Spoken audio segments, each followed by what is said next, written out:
From Jerusalem, Israel, this is From the Midwest to the Middle East, the podcast that explores everything new in U.S. and Israeli economy. Here's your host, Philip Stein. Very, very excited today to have a different kind of guest. Not every day do I have a historian who I also would say is a detective, okay? So we don't, this could be a mystery show as well. But I think you'll enjoy listening to Shalom Lamm, who's founder of Operation Benjamin. He's the chief historian. He has a very interesting career, academic, historical, in the business world. But I think today we're going to talk about, I think, what you're most involved with these days, which really intrigued me, Shalom, which is Operation Benjamin. So welcome. Thanks, Phil. It's great to be here. Thanks. So I'll start right off. In a few months, hard to believe, it will be 80 years since the end of World War II. When I was born, I found this shocking, actually, 90 years since the end of the Civil War, which I assume at the time seemed like ancient history. So what prompted you to enter what I'd call this time tunnel of history and create Operation Benjamin? So it was all serendipity. I'd love to say that we had a thought, we had a plan, we executed on the plan, and boy, are we brilliant. But nothing of the sort happened. Okay. This all happened by accident. Let me just back up the bus for a second. Let the audience know what Operation Benjamin does, Right. and how we got into this. Most people don't know that in World War I and World War II, hundreds, thousands, in fact, over 1,000 Jewish American soldiers who were killed in action or died in the conflict and were buried in overseas cemeteries, the Normandy American cemeteries, for instance, were buried under crosses by accident. And there they've been for 80, 82, 83 years. And it's sort of shocking when you see a name. Let's take an actual name of one of our soldiers, Ben Zion Bernstein. I mean, it's like saying Jewish, Jewish, Jewish, Jewish. Right. He's buried under a cross. And this was a very heroic soldier. And his family, for years, struggled with this and gave up.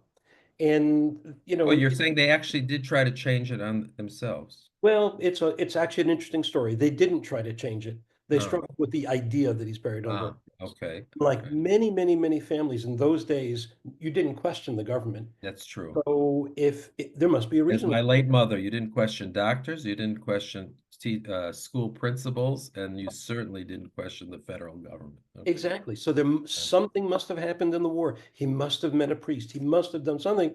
And it becomes this incredible compounded family tragedy, not realizing that this was just a mistake. And we can now trace through the detective work how these mistakes happened. And if we're really, really, really good at it, we can correct the mistake.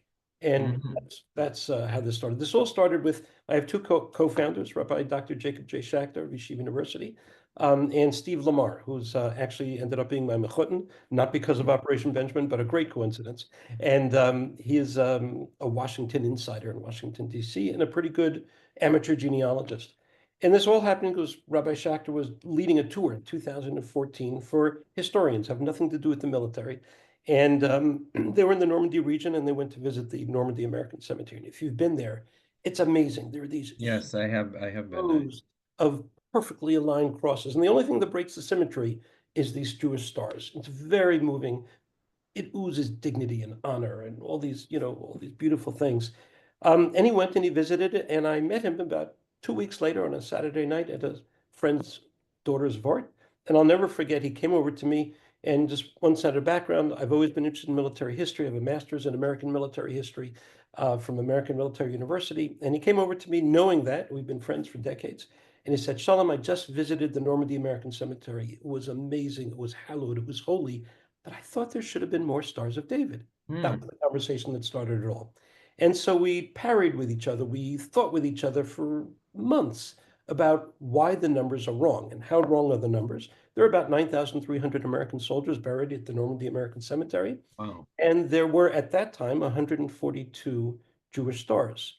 But the math doesn't work because we know, one of those silly things that historians know, 2.71% of US casualties were Jews. So there should have been about 253 soldiers. Where are the missing soldiers? Where did they go? And that's how this whole thing began. It began as a hunch, as an inquiry. Then we found a soldier and we said, let's do an experiment. And see if this guy's Jewish. He certainly sounds Jewish. His name was Benjamin Garodetsky, hence Operation Benjamin. And Ah, we asked Steve Lamar to do some of the genealogical research because we had no idea what we were doing. I couldn't even spell genealogy. And Steve was really good. And he and some friends came up with the fact that, yeah, Benjamin Garodetsky was fully Jewish. How did we know? Well, we found his parents' graves. And wouldn't you know it, they were born in Zhytomyr, Ukraine, moved to the Bronx, and his parents are buried 10 minutes from my home in Long Island, New York. So I went on a hot date with my wife. We went to the cemetery, and it's 100% Jewish cemetery. You know, everything is Jewish. How did this kid end up buried under a cross? And it mm, took a long time to figure it out. And the answer was, in short, and this isn't every case, but there's a lot of the cases. Phil, your father, we'll talk about it, was in the war, and he had an H on his dog tag. that's right. That was going to be my next question, right? Exactly. Well, many Jews, many Jews didn't want to put an H on their dog tag because they were fearful, if I get captured, I don't want to be identified as a Jew. And so they put a P on their dog tag for Protestant or a C Mm. for Ah, Catholic. okay, okay. And it took us a long time to figure this out. And then once we figured it out, we got the military files. Learning how to do that was a big deal. And we got the files for Benjamin Garodetsky. It's called an IDPF, individual deceased personnel file. And wouldn't you know it, we found his dog tags had a P on them. And that's why Wow. he was buried under the cross. His parents Ah. knew. And and So that's, that's very interesting. Again, going back to your point about one didn't question, I'm thinking of my dad, as we'd spoken about before the podcast, that I have his dog tags right here with me in my office, and it has the H on there. But it's sort of hard for me to imagine in those days that you know, these Jewish guys from, in my case, Chicago, would actually tell someone to put a P on instead. I understand what you're saying. It was quite dangerous. I mean, you probably know very well, and there's document cases of Jewish. I mean, there's the famous story, I think, of in a POW camp where like an Irish sergeant wouldn't the I, Edmund, right. he wouldn't identify. But you're saying people were thought a step ahead. People are very fearful, and even those who did have an H on their dog tag, they may have a really friendly sergeant, sergeant, name a sergeant, Sergeant McGillicuddy would come over Okay. and say, hey, Goldberg, before this battle starts, you better get rid of that H. And he would say, yes, sir. And then he would take his crowbar knife and deface his dog tag, saying, I'm Wow. going to be captured. And then, nobody thinks they're going to die. But if that soldier was then killed, poor guy from Graves registration would see a P or see a defaced dog tag and just default Protestant, which made perfectly good sense. 97% of soldiers were Protestant. It made sense. So it wasn't purposeful. It happened. And then most people don't realize that soldiers were buried multiple times. In the European theater, soldiers were buried on average 4 to 5 times. So you had 5,000 Americans dying every month in battle in a day before computers who were buried on the battlefield, then reburied in a collection area, then reburied in a temporary grave until 5 years later, they've been Wow. buried 4 or 5 times in a national military cemetery over in Europe or over in the Pacific. In the Pacific, they were buried on average 6 to 8 times. And a day before computers, it took nothing for an overworked clerk sincerely trying to do his job well to make an innocent mistake. And that happens again and again and again and again. So that iconic cemetery in Normandy, that only was created when? How many years after the? 1951. It Wow. sort of consecrated, if you will, in 1951. And there were soldiers buried all over Europe in and around the Normandy landing. So it wasn't just Normandy, it was Normandy and the next few months that were gathered after the war. So for instance, I'll just give you one sort of crazy example to show you how profoundly huge World War II was. You had Americans who were buried in a cemetery in Marigny, France, about 40 minutes from Normandy. And there were thousands of US soldiers buried there. There were also thousands of German soldiers there, buried literally right across the street in this little dusty village of Marigny. And so after the war, France granted Germany the right to bury 11,600 German soldiers there, SS soldiers, recruits from Poland, you name it, they're all there at Marigny. And they disinterred all those American soldiers and brought them to Normandy. You can imagine the mass confusion. And I think the miracle is, and I mean this as a huge compliment to America, the huge thing is that there weren't tens of thousands of mistakes, Mhm. right? There were 1,000 mistakes. And our job is to find those mistakes and to make sure that these, as we like to say, the soldier fought tyranny, fought for their American and Jewish identities, and they lost that ability to fight for themselves. We pick up Mm. that flag and we bring it home and we make sure their identities are correct. Yeah, Femon. Thanks. Wow. Very, very miragesh, as they say in Hebrew. In a few days, I understand you'll be replacing, as you've taught me, the Latin cross headstones to the Stars of David, um, of two soldiers, not from World War II, but World War One. Okay, that's really going back. Yep. A conflict that we know ended over 100 years ago, well over 100 years ago. Can you share this story with my listeners? Sure. One of those soldiers was born 147 years ago. I'm just preparing. We're going to be doing this on April 7th at Arlington National Cemetery. So it's a two firsts for us. It's our first two World War I soldiers, and the first time we're changing headstones at Arlington National Cemetery. We've changed headstones in Manila in the Philippines, all over France. There are many American cemeteries in France. In May, we're doing 3 headstones in Italy. So it's all over the place. We've done Belgium, we've done Luxembourg, lots of fascinating places. But this is the first time at Arlington National Cemetery, which of course is the iconic cemetery on the former Robert E. Lee plantation. There's a whole story of how that became a Wow. cemetery. It was actually done as a humiliation to Robert E. Lee. It's the Lee plantation. And the first soldiers buried there were black soldiers and slaves and unions. Wow. It was all done as a humiliation to Robert E. Lee. And it grew over time to be this iconic, incredible place. We all know the changing It of the wasn't enough that he surrendered. Huh? Oh, no, that this was, but during the war, they actually started burying soldiers there. During the war itself to really just annoy him, and it worked. In any event, so Arlington is this iconic, amazing place. So what's fascinating, I'll tell you 2 things about these soldiers. You know, they died so many, in our World War II soldiers, we can learn an unbelievable amount. Most families know very little about these soldiers. And think about it, they're World War II soldiers. Think about it, and we hear this about Holocaust survivors all the time. Many times, say mom was a Holocaust survivor, and kid will come over to mom and say, "Mom, what happened to your family? I know you lost so much family. Tell me about what happened to your family." And mom starts to cry, and little Yussel, who's 11 years old, says, "I don't want mom to cry," and that's the last time they bring it up. And she passes away, and he knows nothing about this family. Very common. I've heard this story from many Very, very, very common. children of survivors. Okay. Sure. And the same thing happened in World War II with soldiers who were killed. I can Uh, tell you, I know very few story. My dad, it was not something he wanted to talk Didn't about. want to talk about it, right? And so to learn about those things requires an enormous amount of detective work. Well, because of the information flow, if you will, during the 1930s and 40s, we learned a huge amount about these soldiers, what their interests were, what their hobbies were, what their career interests were. And we know that because we get their school yearbooks and we get so many things, Wow. weekly announcements. There's so much you can learn, what their bar mitzvah parsha was. So we present the family with this dossier of a massive amount of information. You can learn what this person was like, who their girlfriends were, the fact that they were engaged. Families had no idea. So it's a lot of fun. Much harder to do that in World War I. There's a lot scarcer information. So we don't know too much about these soldiers. We know with 100% certainty they were Jewish. We know their stories. So now let me tell you something truly about both of them that's fascinating. One of the soldiers is Private David Moser. So Private David Moser went through the war in France. He fought in a lot of major battles, and World War II ends.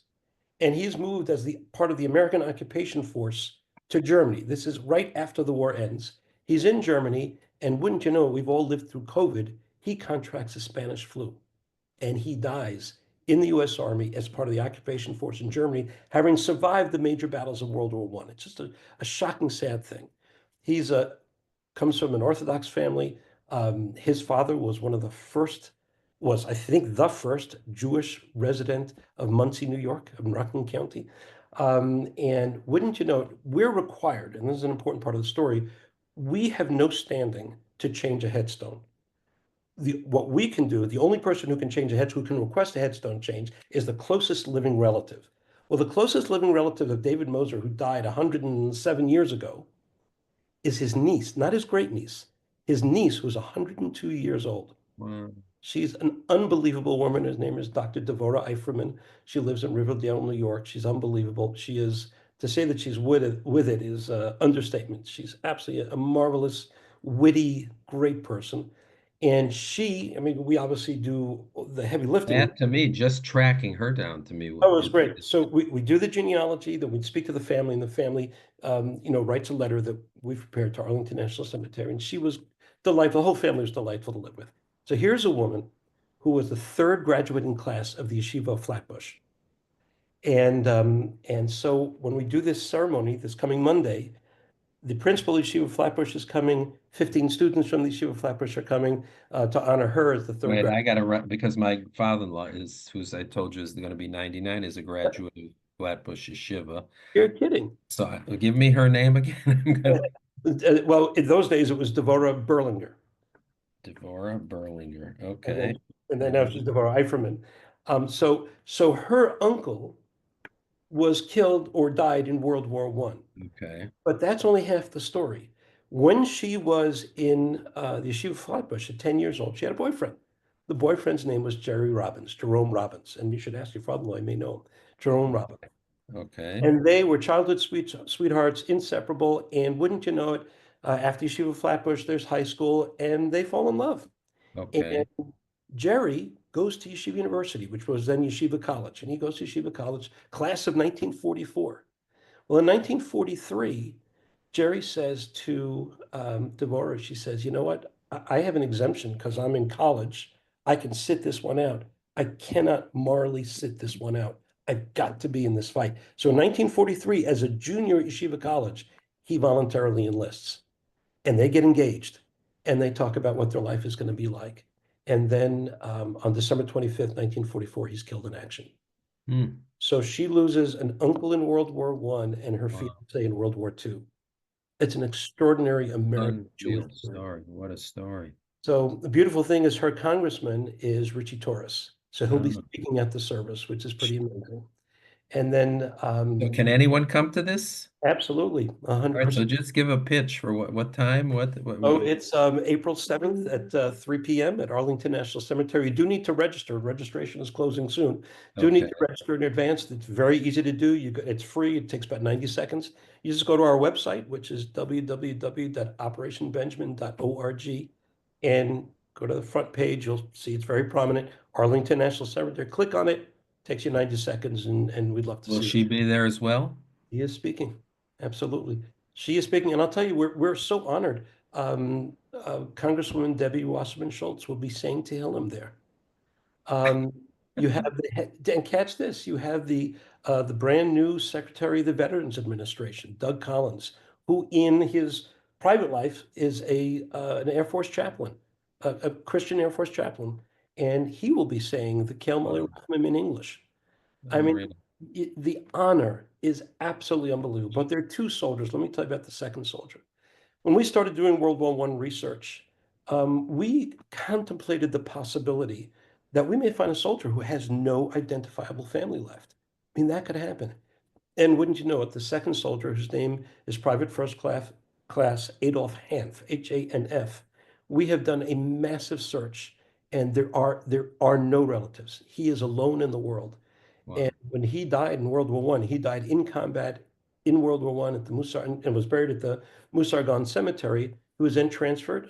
His brother, who lived in the United States but never had children, requested that he be buried at Arlington National Cemetery, which did happen. And he was buried mistakenly under a cross. But there is no family. So we went to the leadership of Arlington National Cemetery and the leadership of the American Battle Monuments Commission, and we said, would you allow us, if we can prove that there is no family after an exhaustive search? We've now done this many times. We have a lot of credibility. Can we stand in for the family? And both of them changed policy to allow us to do that. Wow. So again, great congratulations, great gratitude to both these amazing American organizations that allowed us to do this. And we are therefore going, as soon as we're done with David Moser, we're going to walk over, it's a very short distance, to Private First Class Hanf, and you're going to have 150 people or so far registered. And we are going to honor this soldier. And after 109 years or so, we're going to say Kaddish. We're going to say Kel Malay Rachamim. We're going to honor him as the Jew who he was. And it's Wow. it's Wow. Ma'od Meragesh. It's very Wow. Modern Bangladesh. yeah. Wow. Okay. Okay, I want to stay on our schedule. I'm going to jump to a question, and we talked about World War One. We obviously you started this whole endeavor having to do with World War Two. Is it possible you're looking at earlier conflicts, or could even more contemporary, like Vietnam or Korea, this have happened as well? So the conflicts that we can look at are only two of them, World War One and World War Two. And the reason is, um, after World War II, there are no more Americans buried overseas. At the Uh, Korean War, all Americans are repatriated. In okay. Vietnam, all Americans are repatriated. Korea, that's okay. No one Yeah. was So okay. this whole issue, and other than World War One cemetery soldiers, we don't intend to find. We know we're not going to find any U.S. World War II soldiers in the United States for a very simple reason: because family was there.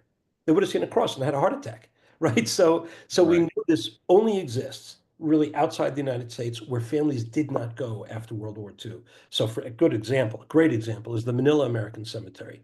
It's the largest U.S. military cemetery outside the United States in the Manila, Philippines. And just to give you the scale of it, because I think people really need to understand how huge World War II was, there are 17,000 U.S. soldiers buried in Manila, Philippines. Now, every U.S. cemetery from World War II has what's called the Wall of the Missing. So I'll give you an example. In Normandy, the Wall of the Missing, these are soldiers who were never found. There are 1,551 U.S. soldiers who were never found from the Normandy invasion and the few months afterwards and are lost to history. In the Manila American Cemetery, the Wall of the Missing has 38,000 soldiers who were never recovered. Hmm. When you walk through this list of names, it's overpowering because you say to yourself, oh my God, here are 38,000 families that never healed. I think that I 38,000. think the wall that the Vietnam War monument in DC, I think it Right. has 50,000 names, 58,000. but that's of all the casualties. But Of, those are all known. Those are all right, have right. You're a saying this very, is very strong, 38,000 that were. who are lost, who are utterly and absolutely lost. I think it's also attributable. I think whatever reason, again, from my limited education growing up, post World War II in America, there was a real emphasis on the European, theater. I think the Pacific other than Pearl Harbor and Hiroshima and Iwo Jima, it was not Iwo Jima, really, Chichijima, Tarawa Island, Okinawa, these, right. there was not, It didn't have, listen, Japan was so exotic. We understood Western Europe. We understood that well. And I think most Americans didn't understand. The Pacific was so far away and so exotic and so different. And I think the soldiers there probably got short shrifted a little bit. But the reason that these soldiers are missing is because so much of that part of the war were naval battles, air battles, and not land battles. If they were land battles, you can basically find most of those soldiers. Clearly not all, but most. But if you have a huge naval battle and a ship goes down, right. you're not recovering them.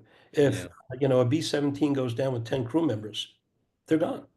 And so when you were doing island hopping warfare, whether it's from Midway to all the way through Tarawa and all Iwo Jima and almost mainland Japan, thank God that didn't happen. When soldiers were lost, they were lost. I also remember, I don't know if you read the book Unbroken, you know, Sure, of course, yes. There are two uh, versions, by the way. what? There are two versions of Unbroken, by the Oh, way. I didn't know that. Yeah, Okay. So I yeah. don't know which version but I do know at the end of the book, maybe it was like an epilogue, it gave statistics of a GI surviving POW camp in Germany Yep. versus in Japan or whatever, wherever the camps were There's in no Southeast comparison. Asia. It was you There's no almost, comparison. It was yeah. 50, if you were captured by the Japanese, your chance of surviving that experience was 50%. If you were in a German POW camp, the chance of survival was 90%. I mean, Mm. the level of brutality in that area was incomparable. The Japanese were far, far worse than the Germans in that respect. All right, two more questions and then we'll wrap it up. Just a question about you're working with the U.S. Army, you're working with the U.S. Defense Department, which are probably two of the largest bureaucracies in the world. We all know hard it is even to work with where you get your driver's license. There's a problem. You know, how is it to work with probably the two largest bureaucracies in the world? So it's interesting. We work actually mostly with the American Battle Monuments Commission. American Battle Monuments Commission is charged with taking care of America's foreign military cemeteries. And Hmm. that's actually its own federal agency. Obviously, it has a great deal to do with the Department of Defense, but it is actually a separate agency. The truth is, and this is sort of an arcane detail, but sometimes it becomes very, very important, the soldiers themselves belong to the Department of Defense. Everything about those soldiers belongs to the American Battle Monuments Commission. Hmm. So Okay. because we're most of the time changing headstones, our dealings are with the American Battle Monuments Got Commission. it. I'll tell you, there's a lot of cynicism with federal employees and with DOGE and everything that's going on now. Let me tell you the flip side of that coin. We deal with an agency of, I would say, well over 90% are former military people, and they go to the ABMC because there's a calling. We deal Hmm. with people who are so passionate about how the honor in which they preserve the names, the memories, the remains of these soldiers. They're so passionate about it. They're so dedicated. It doesn't mean they don't have some of the ills of every large organization. They do, Right. but on a person level and from top of the chain to bottom of the food chain, these are people who want to be there, who feel that it's a privilege to be Wow. there. And so dealing with them, it's not like dealing with a federal agency. It's like dealing with people who are desperate to do the right thing. It's amazing. Yeah, You know, I know something about dealing with one federal agency in my career and work. So it's I nice to suspect they hear. didn't have a calling. No, but our guys are truly truly amazing, and they love what they do, and they wake up every morning and go, "I can't believe I'm here. What a privilege!" It's an amazing thing. So to wrap things up, I had this question, but sort of you've described so many dramatic things. I'm going to end anyway. What's been the most dramatic moment since you got involved in this conversation after meeting J.J. Schachter, Rabbi J.J. Schachter? Huh? So if I had about 2 hours, I could give the whole story, but let me give the very, very, very, very, very condensed version. Okay. You know, as we've said, well, our job basically is to find these Jewish soldiers and make sure they're remembered forever as Jews by replacing their Latin cross headstone with the Star of David. We did have one circumstance. It happened recently, only less than a year ago, that we, again, terribly condensing an amazing story. We got a hint from somebody, from a genealogist or a question saying, "Hey, you need to check out this name. It doesn't make sense." He was in a German database for World War II soldiers, looking for German soldiers. It's his interest, and he came across a name, Nathan Baskin, and he said, "Neither Nathan or Baskin are German names. You ought to check him out." So we get inquiries like this all the time. We checked them out. We said, "Well, that can't be." Because based on our knowledge, Nathan Baskin was missing in action for 79 years. He was a D-Day soldier, landed on Utah Beach. He was a kid from Pittsburgh, a Jewish kid from Wow. Pittsburgh. He landed on Utah Beach. He was a second lieutenant of an anti-tank destroyer unit. And then he survived the landing. And then 17 days later at the Battle of Cherbourg, he was wounded, captured as a POW, and poof, never heard from again. Literally on June 23rd, 1944 was the last sighting of him, and he was never heard from again. So it was so intriguing. So again, skipping so many amazing details, we worked, I never worked so hard in my life. There were a lot of us working so hard. And we created a relationship with the German War Graves Commission, which is the equivalent to the American Battle Monuments Commission. And we met some of the most extraordinary people I have ever met in my life. For those of you who speak Hebrew, I met the Hasidim Umos Olam. I met people who are, if we had saints in Jewish life, we've met some. Uh, Mhm. they're amazing. It started out as a very uncomfortable relationship. It's turned into an incredible, incredible collaboration and friendship. But long story short, we traced the soldier and we thought we knew where he might be buried. And catch this, we thought he might be buried in a German military mass grave in a German military cemetery in France. I mentioned earlier in this interview the Marigny German cemetery. The reason we know so much about it is we suspected that our soldier was in a mass grave with 54 German soldiers in a mass grave in the back of the Marigny American Cemetery. How we got there is too long a story for now.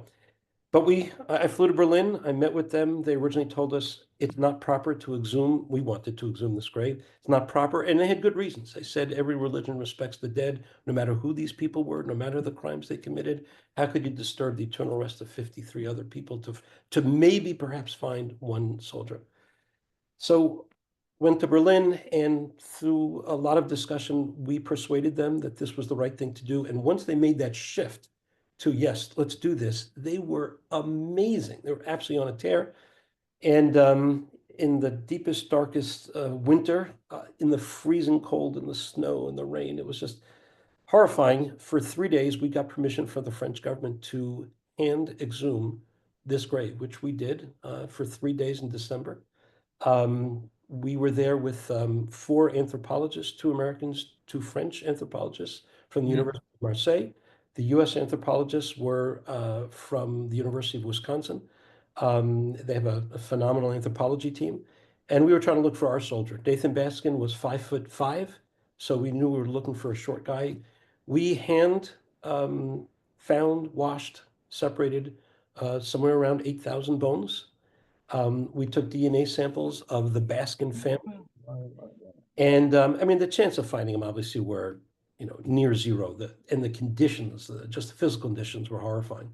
And you had to find, how do you find them? Well, I would say the highlight of my time doing this, again, skipping a lot of detail, was the call from the DNA scientists in Arlington, Virginia, who say, we have a perfect match. We found him, we recovered him, working with the American Battle Monuments Commission because he was on the wall of the missing at Normandy American Cemetery. He had a right to be buried at the Normandy American Cemetery. We did a full military honors burial at the Normandy American Cemetery and a fully halachic burial, first time in American history, at the Normandy American Cemetery. His family was there. His family was there. Families are his niece, catch this, is a professor of Holocaust studies and art history at Cleveland State University. She's Hmm. a great dear friend, Dr. Samantha Baskin. She's amazing. And she was there. Another nephew was there. And we had about 60 people or 70 people come from the United States just to witness this. And it was staggering. So the highlight was that call that said, you're not going to believe this, but it's a perfect match. So I know I'm not your literary agent, but it seems like you got a book here. Yeah, Shalom. well, the good news is hopefully before Rosh Hashanah, the movie is coming out. Okay. Ah, cool. Okay. All Yes. right. Well, I think the little you've told us in the 35 minutes or so we've spent together, I think the stories seem again, it's a long time ago. It really is. I think for our kids, as we probably related to World War One, which wasn't as far long ago, it's really history in ancient history, but it's an amazing chapter, and as you pointed out, it's something that just couldn't happen anymore or wouldn't happen anymore. So, Phil, I just want to say we're about to enter Pesach. Pesach is right around the corner. right. And my wife Tina went to a shiur yesterday, and she pointed out an amazing thing she heard, which is so relevant to what you just said. That if you look at Tanakh, you look at the Torah, and the whole story of the Exodus from Egypt, which is the Jewish iconic story, takes up X amount of space. The part about how you have to remember history, you got it to Levincha and tell your kids and again and again and again, is told over and over again. It's much longer part of the Torah. And that learning of history, that repeating of history, that not forgetting our Jewish heroes is a critical part of who we are. Memory is so critical to us. So there's a religious component to this that's really very satisfying. Well, I say again on a Jewish Yasher Koach. Thanks. Thanks for really interesting, different as I started. We don't usually talk history. We certainly don't usually talk detective work, but I may look more for more of these in my future. So again, if they want to know more about what you're doing, your organization, participate, support it, Sure. just So, or just reach out to you. They may have their own oh, story. absolutely. People feel free to reach out to me. You can find me through our website. I should say, we don't accept any, we're fully donor supported. We do not accept any money from the families of the fallen. We find it as an ethical conflict. So they're not allowed to donate. Okay. And you can find us through our website. It's a really robust website, lots of videos on there that are really fascinating. And it's www.operationbenjamin.org, operationbenjamin.org. Love to see you there. Continued success. Thank you so much for taking the time, especially it's busy before Pesach, and we'll return. Before Arlington. Thanks a lot, Shalom. Bye-bye. I hope you enjoyed our podcast. Feel free to visit us at www.pstein.com or look for Philip Stein and Associates on Facebook and LinkedIn.